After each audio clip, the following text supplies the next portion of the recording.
패티는 결국 두 남자 사이에서 사랑의 주체가 아니라 욕망의 대상이 되었다는 사실을 깨닫고 이 관계에서 상처를 입습니다.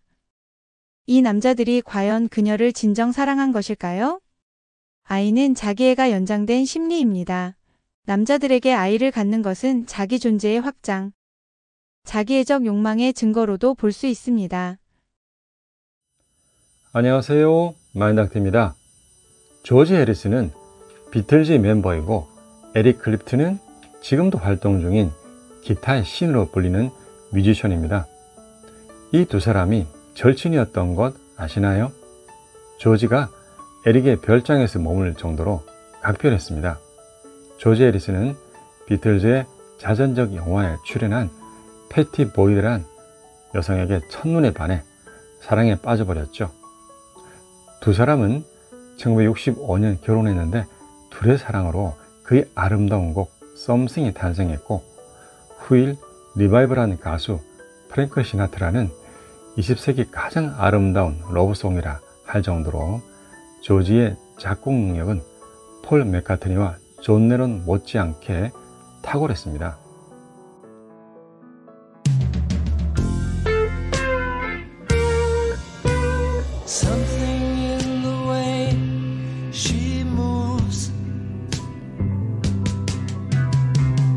Attracts me like no other lover.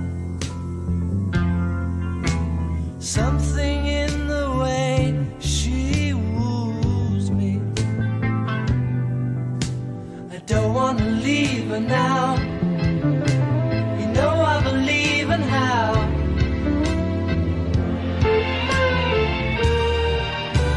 Somewhere in her smile, she knows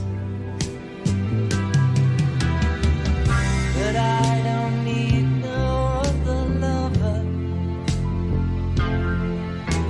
Something in her style that shows me I don't want to leave her now.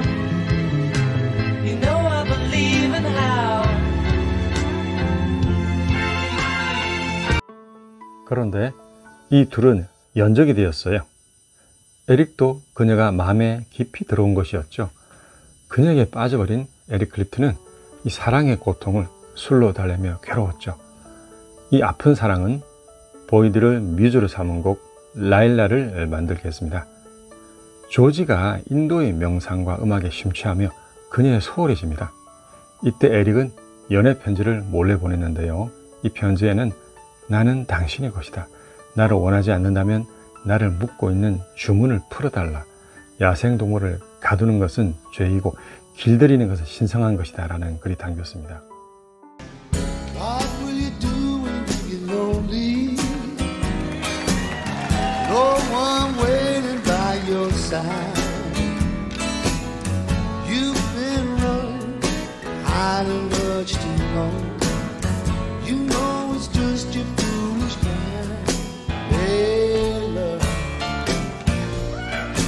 got me on my knees, yeah. Begging, darling, please, yeah. 여전히 조지를 사랑하던 패티는 이 강렬한 유혹을 거절해 왔지만 조지의 계속된 외도에 지쳐 결국 둘은 1977년 이혼해 버립니다. 당시 시리로 마약에 빠져있던 에릭에겐 너무나 기쁜 일이었기에 그는 바로 마약을 끊고 프로포즈를 했고 둘은 세계의 관심을 받으며 사귀고 동거에 들어갔죠. 그의 노래 원더풀 투나잇은 이 가사를 음미하면 정말 황홀한 심정이었던 것을 알 수 있습니다. 2년 뒤 클립튼은 보이드와 결혼하며 사랑의 결실을 맺었죠. 이때 조지는 미국에 날아와 축가를 불러주었다니 참 쿨한 건지 사랑이 식은 건지 모를 일입니다. 둘이 파경에 이르기까지 조지는 이미 다른 여인과의 사이에 아이가 있었다는 걸 보면 마음이 벌써 떠나 있었던 것 같아요.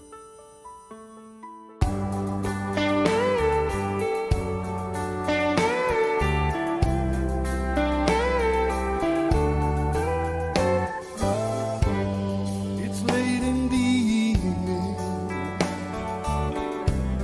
She's wondering what clothes to wear. She'll put on her makeup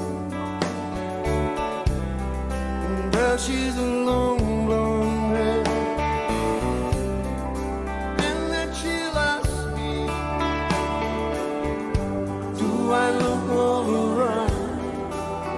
And I'll say yes, you look wonderful tonight.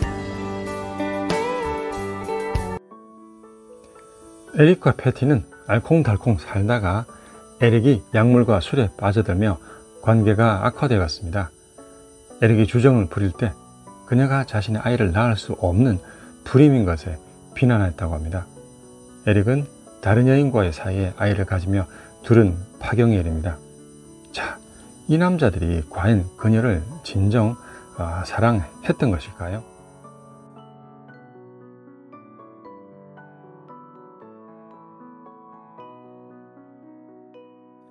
에릭 클립튼, 그가 사랑한 것은 단순히 패티라는 실존 인물하기보다 친구이자 존경의 대상인 이 조지 해슨의 욕망의 대상 그녀였을 가능성이 큽니다. 정신역동적으로 보면 클립튼은 자신의 결핍과 상처, 어릴 적 버림받았을 수 있는 그런 경험을 이 무의식적으로 패티라는 존재에 투사했다고 분석해 봅니다.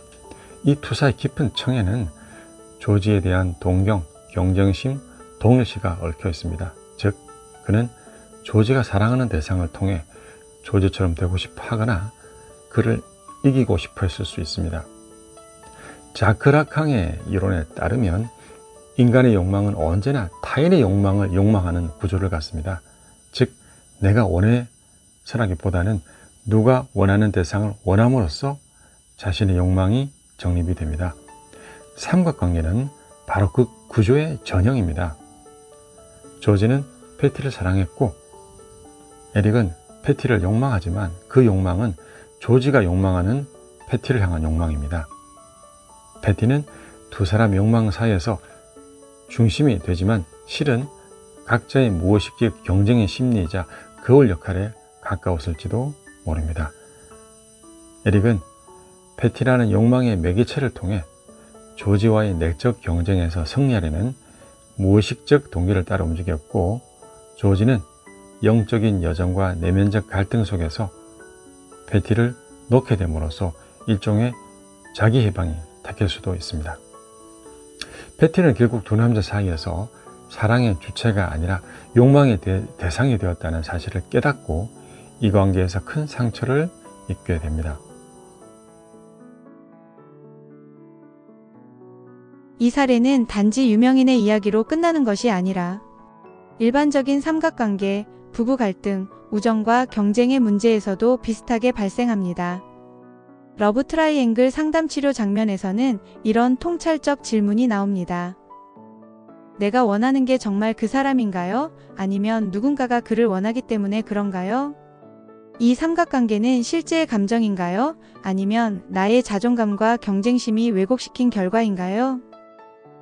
제가 누군가의 욕망의 무대에서 조연이 된 것은 아닌가요? 그런데 전 이런 질문을 조지와 에릭에게 하고 싶습니다. 당신들 모두 패티에게서 아이를 갖고 싶어 했는데 그녀가 불임인 것에 불만과 또 비난을 했죠. 그러다 다른 여인과의 사이에서 아들을 낳았고 헤어지는 계기가 되었습니다. 당신들에게 아들은 욕망이 식어가면서 사랑을 이어가는 또 다른 소유의 심리가 아니었을까요? 이 두 남자가 그녀에게서 아이를 원했다는 사실은 이 삼각관계에 담긴 무의식적 욕망의 구조를 더 깊이 들여다볼 수 있는 결정적인 단서가 됩니다.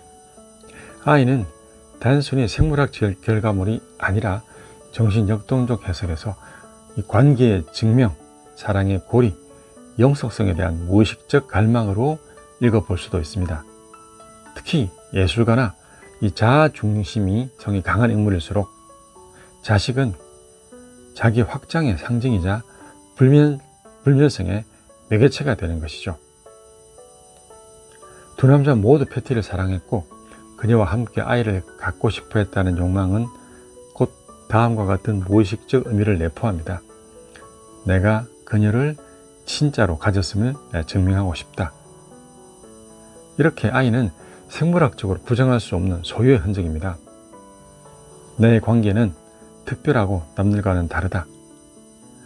불멸의 사랑, 영원한 관계의 상징으로 아이를 바라본 것이죠. 그러나 아이가 생기지 않았을 때 이들은 사랑 그 자체가 부정당한 것처럼 그러한 감정에 휩싸이게 되었고, 이는 실패의 감정, 분노, 그녀에 대한 비난으로 표출이 됩니다. 욕망이 식을 때 아이는 사랑의 마침표가 되는 것이죠. 에릭 클립턴은 결국 패티와의 관계에서 아이 없는 고통과 권태를 견디지 못했고, 다른 여성과의 관계에서 아들을 낳으며 욕망의 전환을 택합니다. 이 과정에서 아이는 다음에 심리적 역할을 하는 것이죠. 욕망의 잔여물의 정당화이죠. 우린 안 맞았어. 아이가 없었잖아.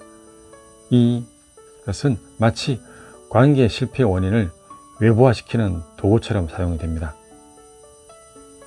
새로운 여인과의 관계에서 아이는 내가 이제 완성되었다는 상징으로 작용될 수 있죠. 아이는 새로운 사랑의 증명, 동시에 이전 사랑의 부정입니다. 한 관계에서 충족되지 않은 욕망이 아이를 내게로 회수될 때 그 아이는 단순한 생명이 아니라 감정의 트로피, 즉 심리적 전리품이 되는 것이죠. 이 아이가 의미하는 것은 이 자기애가 연장되는 심리입니다. 이 남자들에게 아이를 갖는 것은 자기 존재의 확장, 즉 자기애적 욕망의 증거로 볼 수 있습니다. 내 유전자가 세상에 남는다. 생물학적 생존 본능이죠. 내 감정과 창의성이 누군가에게 전해진다. 예술가로서의 자기 개성입니다. 그녀와의 사랑에 형체를 얻었다. 관계의 완성이죠. 하지만 그 사랑의 형체가 없자 무의식적으로 패티의 여성성 자체에 결함을 투사하게 되었고, 이는 결국 비난, 이탈, 새로운 관계로의 전환으로 이어진 것 같습니다. 이 이야기는 단순한 사랑 이야기를 넘어서 인간이 사랑을 생물학적 결과로 입증하려는 것은 이 소유욕과 관계의 영속성에 대한 욕망의 유혹이 작용한 결과라는 것입니다. 이런 본능은 우리가 사랑의 완성을 위해 사랑력을 노력할 때 경계해야 할 이기심임을 말씀드리고 싶습니다. 감사합니다. 마인드닥터였습니다. 이 영상을 지인들과 공유해 주세요. 마인드 닥터는 마음의 치유와 평온을 돕습니다.